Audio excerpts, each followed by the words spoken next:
Everson Mendes. É contigo, meu filho.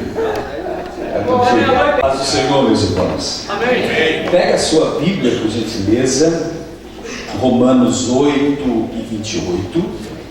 Enquanto você localiza a referência bíblica, permita-me externar o prazer de estar aqui. Muito feliz. Eu estava um tanto constrangido. Eu disse ao Eliseu, não sei se deva ser eu essa participação, porque eu sou da geração da década de 90. Mas depois de ver tudo isso, eu me sinto feliz e privilegiado, porque tem que ser a minha geração sim para falar bem da geração de vocês. Senão vai ficar vocês se elogiando. E a minha geração foi a que sentiu os reflexos da geração de vocês. A minha geração foi a que veio no embalo, a que veio sentindo. Eu fui coordenador de jovens em Criciúma e fui na quintura desses que foram coordenadores, como Eliseu, como Vando. Eu cresci ouvindo a geração. Esses hinos, eles não me são nada estranhos, não porque são os hinos da década de 90. Esses hinos não me são estranhos porque eu cresci com a minha avó com um toca-disco do lado tocando esse hino. Porque eu cresci com os meus pais tocando esse hino. Quando nós não tínhamos televisão naquela época, então só se tinha toca-disco. E a gente ouvia disco de manhã à noite. E era uma época espetacular, e isso forjou caráter, isso formou personalidade. E nós temos um problema com a geração, e eu posso falar porque sou da geração de 90. Eu estou vendo uns gatos pingados aqui da geração de 90, então eu posso falar, né, sabe? A nossa geração é uma geração que tem... Sabe qual é a diferença básica da nossa para a de vocês? É que a geração de vocês teve uma identidade. Eu não quero julgar aqui. Não quero dizer se a gente não está entrando no mérito de dizer estava certo, não estava, fizeram, interessa, mas teve uma identidade. Do ponto de vista cristão, evangélico, teve uma identidade. A nossa geração foi se perdendo nessa identidade. Os nossos pregadores estão perdendo a direção, estão perdendo a linha, não tem uma identidade clara, se tornaram comerciais demais, se tornaram cheios de chavões, os congressos foram se perdendo, os hinos foram se perdendo, a beleza poética do hino foi se perdendo, e não só no ponto de vista cristão, no ponto de vista de fora também, secular também se perdeu. Então eu estou aqui para falar que eu sou filho dessa geração, sou pastor porque fui dessa geração, porque cresci no meio de todos vocês, ouvindo esses hinos e sendo alimentado com a palavra de Deus. Então eu me sinto muito feliz e parabéns a todos vocês que estão aqui. Amém? Deixa eu fazer uns preâmbulos aqui bem rapidinho. Eu vou falar 15 minutos, tá bom? Vou falar 15 minutos porque o que tinha que falar já foi falado, já foi cantado, o povo já está abençoado. Pastor Wilson, o senhor é um amigão, eu prego com ele desde lá. Só lá eu fui 6 vezes. Eu preguei com a manjora lá no congresso de surdos e mudos, Santa Catarina. Foi uma experiência espetacular, mas preguei em vários congressos, balneário, sempre bom. Um abraço a toda a sua família. Está com o Eliseu e o Vânio, foram referências para mim. O Vânio, eu me tornei coordenador de jovem, eu copiava um monte de coisa dele, que ele foi coordenador meu. E o Eliseu também, quando na época lá em Criciúma todo mundo queria copiar um monte de pregador, eu queria copiar ele, porque ele já era um grande pregador. E foi uma inspiração. Ver todos os pastores, Jorge Araújo, Jair, só ver vocês, Jair Lezel e o Pedro Souza. Meu primeiro congresso de jovens, quando eu era líder, eu convidei eles para cantar, foi peguei uma bênção no pentecostal. E tá com meu pai, com a minha mãe, que não é sempre que eu posso vê-los. O deputado Ismael aqui, representado pelo Alice. Orem pelo deputado, orem por ele, orem pelo que o país vai passar daqui um pouquinho mais de um mês. Olha, essa geração está vendo o Brasil sendo passada limpo.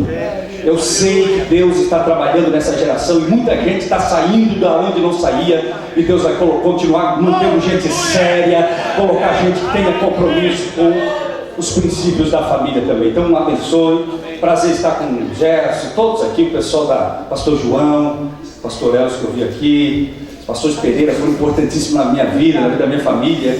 Está também com toda a velha guarda aqui, o pessoal aqui de coral. E eu vi com ela, vem cá, cumprimentar o povo que quer te ouvir. Eu casei com a sobrinha dele. No dia que eu casei, ele disse assim, você não anda fora do caminho que eu mando te prender. Então fazem 12 anos que eu estou casado certinho. E ele é uma bênção, então o pessoal ligaram para ele veio, então dá uma cumprimentar. Como dizia um pastor amigo meu, dá uma pregadinha aqui antes disso, tá? desejo cumprimentar a todos com a paz do Senhor. É um prazer grande estar aqui, ver muitos amigos, né? Muitas pessoas conhecidas que há tempo que a gente não via, os pastores, o Everson, que é um sobrinho, né? Casado com a minha sobrinha, muito bom, me convidou para vir. E nós, muitas vezes já tenho acompanhado ele, por esse estado fora.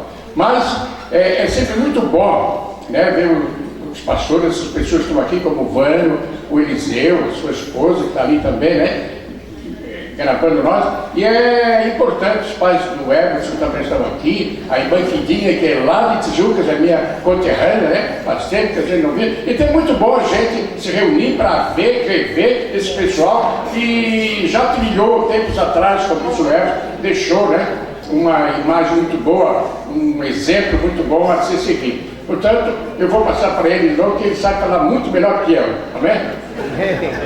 Precisa falar muito, a história fala por ele, né?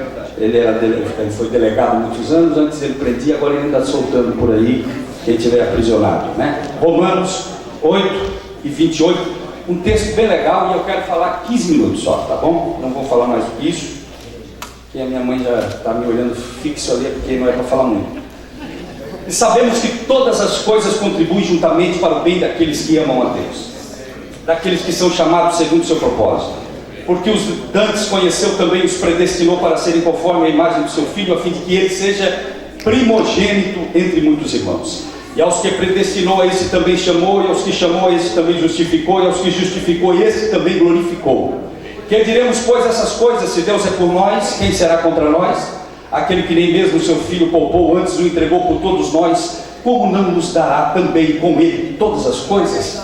Quem tentará acusação contra os escolhidos de Deus? É Deus quem os justifica. Quem é que os condena? Pois é Cristo que morreu, ou antes quem ressuscitou entre os mortos, o qual está à direita de Deus e também intercede por nós. Quem nos separará do amor de Cristo? A tribulação, a angústia, a perseguição, a fome, a nudez ou perigo ou espada? Como está escrito, por amor de ti somos entregues à morte todos os dias, somos reputados como ovelhas para o matadouro, mas em todas estas coisas somos mais do que vencedores por aquele que nos amou, porque estou certo de que nem a morte, nem a vida, nem os anjos, nem os principados, nem as potestades, nem o presente, nem o porvir, nem a altura, nem a profundidade, nem alguma outra criatura nos poderá separar do amor de Deus que está em Cristo Jesus, que é o nosso Senhor.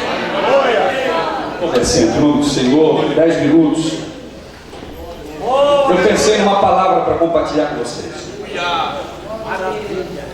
E eu pensei em falar de história e desse versículo, sabe, desse texto lido aqui de forma bem categórica e conceitual. Então eu vou ser bem prudente. Escute. Prazer ver o meu tio também que está ali, João Batista. Deus abençoe. Vamos lá, irmãos. Escute. Paulo escreve um texto muito lindo, que foi muito mal interpretado historicamente, que é o texto Mais do que Vencedores. Vereador Paulinho, Deus te abençoe. O que é que nós temos que pensar aqui, queridos? Paulo faz uma distinção, olha para mim aqui que eu já vou terminar. Paulo está dizendo assim, olha, que existe na vida os mais do que vencedores. Antes de nós aprofundarmos qualquer coisa, a gente tem que definir conceitos aqui. O que é ser vencedor? E o que é ser mais do que vencedor? O que dentro do conceito do texto que Paulo, historiográfico, apresenta aqui, o que ele está definindo que é vencedor ou mais do que vencedor para a gente aplicar para nós? Eu pensei em alguns que foram da época de vocês, que talvez passaram na época de 70, 60, e que foram grandes vencedores da vida, e esses a gente pode definir como vencedores. O que é ser vencedor? Vencedores são pessoas que vencem na vida. Pessoas que se propõem para alguma coisa e conseguem vencer. Por exemplo, quantos podem lembrar de... Esses dias eu estava indo pregar na Paraíba, e eu comprei uma revista que falava a história de Rui Pimenta, que é um jornalista que escreveu a biografia do Garrincha. Garrincha, foi vencedor ou não foi? Claro que foi. Se propôs ser um jogador, foi um dos maiores jogadores da história. Jogou muita bola. Foi campeão do mundo. Conseguiu ser mais do que vencedor na vida? Não. Morreu bêbado, morreu sem nada. Eu lembro a história de Raul Seixas. Esse homem marcou uma geração musical. Pouca gente foi tão criativo lá no mundo secular como ele. As músicas dele são cantadas lá fora até hoje. Foi vencedor, Raul Seixas? Claro que foi muito vencedor. Quis ser cantor e se tornou um dos grandes cantores. Quis ser compositor e foi um dos grandes compositores. Venceu, ganhou dinheiro, ficou famoso, vendeu discos. Foi mais do que vencedor? Não conseguiu. Morreu na droga, perdido, sem esperança. Se você pegar a história de Elvis Presley, que talvez muitos da década de 70 ouviram, esse homem parou o mundo. Esse homem é considerado o rei do rock. Esse homem vendeu mais discos que poucos cantores depois dele conseguiram vender o que ele vendeu. Tem a proporção de mídia e de marketing que ele teve. Foi vencedor? Claro que foi. O mundo fala dele até hoje. Conseguiu ser mais do que vencedor? Não. Não conseguiu. Morreu perdido, sem esperança. Suas músicas não conseguiram alimentar sua alma. Morreu numa depressão profunda, entregue às bebidas. Por que eu estou dizendo isso para você? Porque provavelmente talvez você não ficou famoso até hoje e não vai ficar mais. Você não vai vender nem a metade de discos ou de CDs que o Raul Seixas vendeu. Você não vai ter a fama que o Garrincha teve. Você não vai ter a fama que um monte de gente teve. Você viveu na época deles. Mas você não é só vencedor. Você é mais do que vencedor. Você rompeu gerações. Deixa eu pensar com você aqui rápido, de forma pedagógica. O que é ser vencedor e o que é ser mais do que vencer? Vencedor. Vencer os obstáculos da vida é ser vencedor. Agora, vencer, apesar dos obstáculos da vida, é ser mais do que vencedor. Vou repetir para você da glória.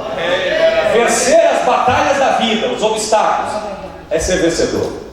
Agora, vencer, apesar das batalhas da vida, é ser mais do que vencedor.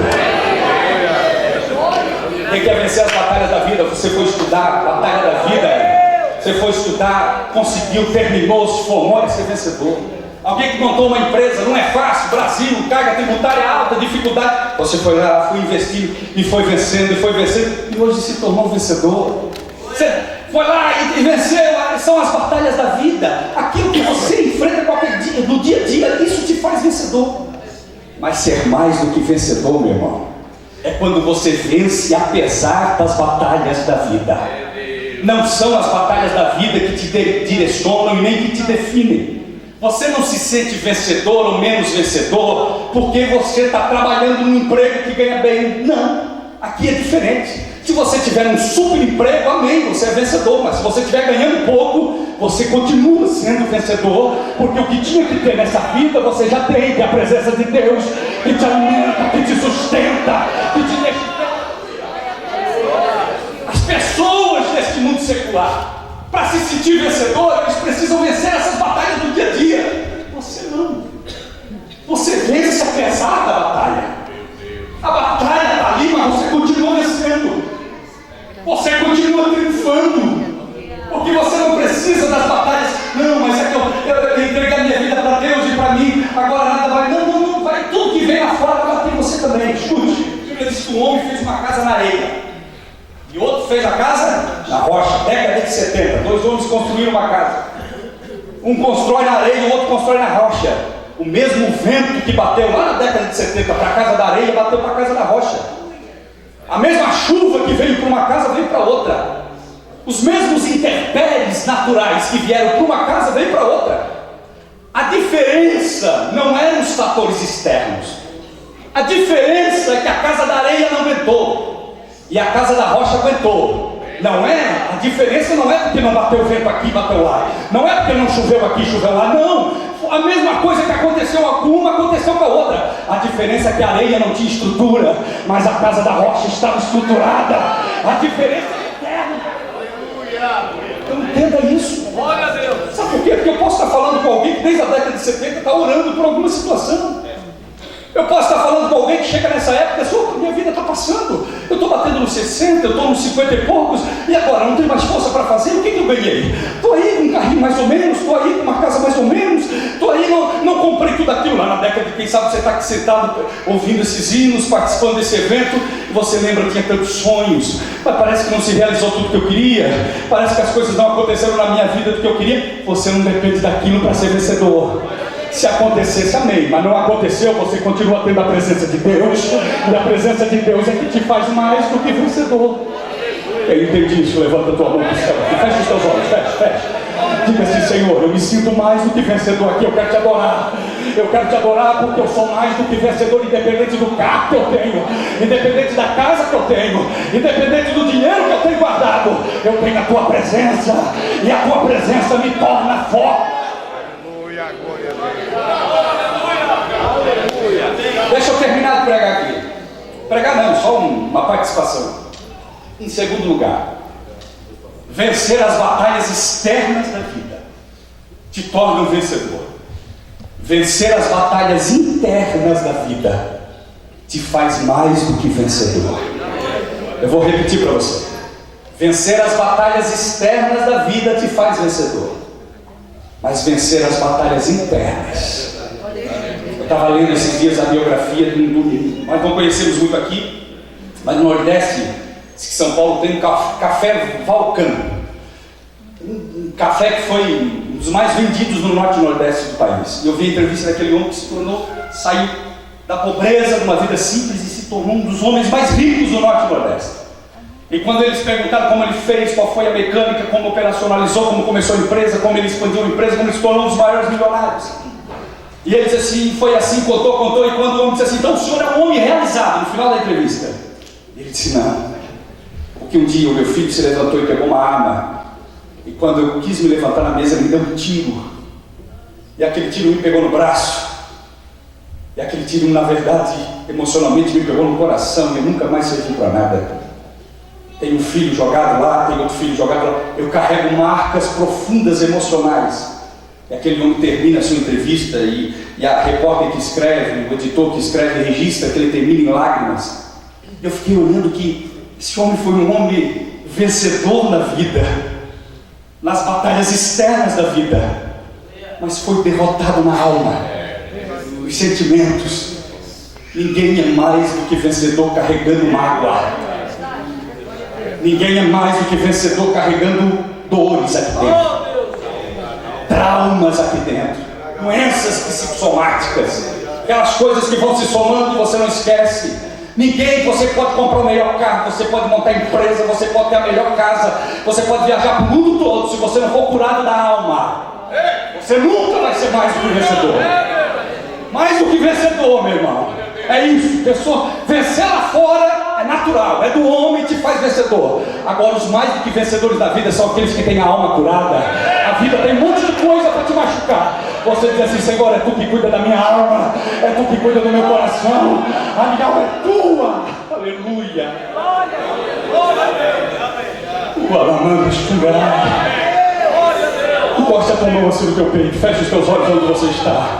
Diga: Senhor, minha alma é tua, meu coração é teu. Aqui eu não carrego mágoa, aqui eu não carrego ódio.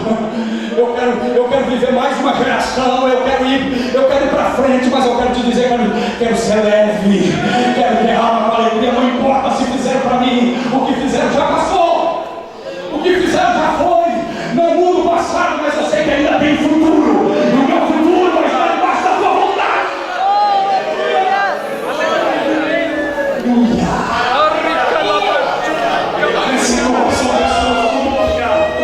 Que vencem nas batalhas internas, que vencem nas dificuldades internas. Cuide de que geração você é. Cuide do seu coração. A Bíblia chega a dizer assim, ó: cuida do teu coração, porque dele provém a tua vida. Guarda o teu coração, porque dele provém a tua vida. Se você não tem muita gente realizada, tem muita gente muito realizada na vida, mas na alma derrotada, carregando mágoas. Eu convivo com as pessoas lá em Florianópolis, das mais bem-sucedidas de Florianópolis, mas são pessoas vazias, que foram derrotadas na alma. São vencedoras, mas não são mais do que vencedores. Você não. Você pode estar morando atrás da casa da sogra. Você não. Você da década de 70 morando atrás da casa da sogra não vale. Só nós que somos mais novos. Você pode estar vivendo dificuldades. Não importa, meu irmão. Eu tive uma experiência uma vez em Curitiba, que eu estava pregando no congresso, que me marcou. Quando um pastor me convida para a gente orar por um senhor lá, que era um dos maiores empresários da cidade, estava morrendo, aquele homem berrava, gritava, dizia, não me deixe morrer, não me deixe morrer. Aquela coisa desesperadora, e aquilo me assustou demais.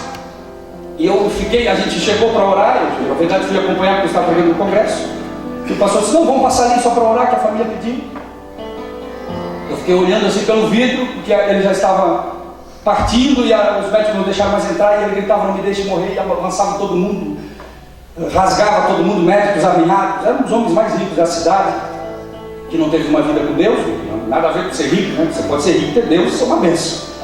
Sabe o que acontece? Ele grita e vai 3 vezes gritando, tá? E daqui a pouco ele morre, e aquela cena, os filhos todos gritando, aquela cena me marcou. Eu fiquei alguns meses, eu morava já em Florianópolis, tinha alguns meses assim muito mal, pensava naquelas, fechava os olhos e lembrava daquilo. O tempo passou, e em Florianópolis eu me congregava numa congregação que tinha o Monerci. O Monerci é aqueles porteirinhos que tem na igreja, muito querido, porque tem porteiro chato, né? Muitas vezes é papel do porteiro, é normal. Mas tinha porteiro, o Monerci era um porteiro querido, que ele chegava antes de todo mundo, limpava o banco orando. Disse, Deus, vai sentar alguém aqui hoje. Ele precisa ouvir a tua voz. Era um querido. Fazia a coleta e quando a gente ia pagando assim, dando a oferta, ofertando, ele dizia muito obrigado, Deus te abençoe. Então a gente tinha muito carinho por ele. Ele se vinha de bicicleta para a igreja. Um dia a gente recebeu a notícia que o Monerci estava com câncer. E muito mal, e eu protelei para ir, meu tio disse assim, não, mas ele gosta muito de ti, tá? Você tem que visitá-lo, e eu fui um dia com o tio, e quando a gente chegou assim para visitá-lo, eu me preparei, porque essas horas muitas vezes você fica mais abalado. No meu caso, eu ficava mais abalado do que o doente. Daí não sabia o que falar, e eu fiquei meio de canto, um domingo à tarde, muita gente dentro do quarto, ele olhou para mim e disse, Everson, você está indo, vem cá. E eu já sabia, todo mundo já sabia que aquele câncer era terminal. Eu cheguei do lado dele, abracei ele, disse assim, Monerci, eu sei, meu tio do lado assim, que era o pastor dele, ele disse assim, o senhor está passando os piores dias da sua vida. E ele disse, não estou. Tem dias que o céu se abre aqui dentro do meu quarto. Parece anjos aqui. E eu fui para consolar ele me consolou. Fui para animar ele me animou, orou por mim e me mandou embora. Só para concluir. Eu estava um dia saindo para trabalhar, trabalhava no hipermercado, pegava às 9 da manhã, o filho dele me liga às 7 horas, 7 e pouco, disse assim, você pode dar uma passada aqui no pai? Ele morava 3 ruas depois da casa onde eu morava, você pode passar aqui no pai? O pai te chamou aqui, pediu para te vir aqui, daí eu disse, tá bom. O pai dele já tinha sido mandado embora para o hospital para finalizar a vida em casa. E eu fui lá, passei antes de trabalhar, parei o carro, cheguei, ele morava numa casinha simplesinha assim, e eu cheguei, entrei. E quando eu cheguei, encontrei ele com um pano assim, amarrado na cabeça, assim, pastor Vânia, assim, e em cima da cama, os filhos do lado. E todo pregador tem uma hora que ele fica meio doido, né? Você pensa assim, peraí, eu tenho crédito no céu, não aconteceu muito milagre quando eu preguei, então eu vou gastar todo o meu crédito hoje. Eu disse, Monerci, o senhor crê que eu posso orar agora, Deus vai me curar agora? Sabe por que, Monerci? Tem tanto cabra ruim aí para morrer e não morre. Vai morrer o senhor que é um querido. O senhor é um crente espetacular, especial. Daí os filhos se empolgaram, já começaram, aleluia, é isso mesmo, Deus pode fazer a obra, todo mundo já começou a chorar. E eu me enchi de fé e fui orar. Na hora que eu fui orar, ele baixou assim, não ora. Aí o filho dele, que era o Gesiel, olhou para mim e disse assim, não é para orar. Eu disse, o que foi? E ele com a voz bem suave falou para mim assim, ó, não precisa orar. Porque eu te chamei aqui só para me despedir, te dar um abraço. Porque antes do dia amanhecer, eu recebi a visita do varão de branco aqui no meu quarto. E ele disse, Nerci, te despede de todo mundo, porque antes do sol se pôr eu vou vir te buscar. Eu dei um abraço nele. Estava mais um amigo meu ali, que abraçou ele também. E a gente até pensou que era o delírio do medicamento muito forte. Dei um abraço nele e fui trabalhar. Lá pelo final do dia, o filho dele me liga e disse, Everson, o ciclo de oração veio aqui, cantou um hino, sou peregrino na terra, longe estou do meu lar. E a hora que terminaram de cantar o hino, ele levantou os olhos para o céu e deu um sorriso e disse, ele acabou de chegar. O que eu estou dizendo isso para você? Porque uma pessoa chegar a esse momento da vida dessa forma, coração curado. Daí eu lembrei daquele homem mais rico de Curitiba que eu vi, no momento final da vida dele. Eu lembrei dele, gritando, dizendo: não me deixe morrer. Depois eu lembrei do Monesi, que morreu numa casinha do filho dele, dizendo: ele está chegando. Isso é ser mais do que vencedor na vida. Elvis Presley, grande som de Frank Sinatra. Ninguém no mundo ganhou mais dinheiro do que Frank Sinatra na música. Nem Beatles, Rolling Stones, ninguém. A revista Forbes que falou isso. Frank Sinatra, no dia da morte dele, disse a frase final que o New York Times disse para toda a América ouvir: morre hoje o multimilionário da música. E as últimas palavras de Frank Sinatra foram: estou perdendo, estou perdendo, estou perdendo. Eu morro e não sei para onde eu estou indo. Aí eu lembrei do crente mais simples da igreja, aquele que não conseguiu ter a fama de Frank Sinatra. Se ele for fiel, na hora da morte ele pode dizer justamente o contrário: estou ganhando, estou ganhando, estou ganhando. Eu morro e sei para onde eu estou indo. Não estou falando de morte para lhe impressionar, para lhe sensibilizar. Estou falando para dizer para você que você é mais do que vencedor. E se lá na década de 70 você tinha aquele fogo na alma, o Eliseu tanto fala, o Vando, eu participei daqueles cultos. Eu peguei a década de 80 ainda fervendo. Se você ainda tinha naquela época, e se depois de tantos anos você ainda continua aqui dentro, dizendo: o Senhor é o meu Deus, mesmo você tendo vivido um monte de coisa. Tem gente aqui que tem marcas, tem gente aqui que aconteceu um monte de coisas na tua vida daquela época para hoje, mas nada disso arrancou a tua fé, nada disso azedou o teu coração, e você está hoje dizendo: tu és o meu Deus, e eu continuo dizendo que tu és tudo para mim. Fique em pé agora, por gentileza. É isso. É isso que marca uma geração. E é isso que me preocupa na minha. Sabe por que durante tanto tempo você ainda está aqui? E vai vir mais 10, 20, 30 anos você vai continuar aqui? Porque a sua base foi boa. Porque a sua geração teve base boa. E depois que você vem com a base boa, meu irmão, pode vir o vento que for, não vai derrubar mais. É por isso que eu me preocupo quando a nossa base aqui é uma base superficial, quando os nossos pregadores não mergulham na palavra, quando os nossos hinos são mais para encantar e para divertir do que para entreter, do que realmente para formar adoradores. É preocupante porque isso não dá base, e depois que não tem base o tempo pode sucumbir. Quem foi que sentiu que Deus falou para a sua vida hoje?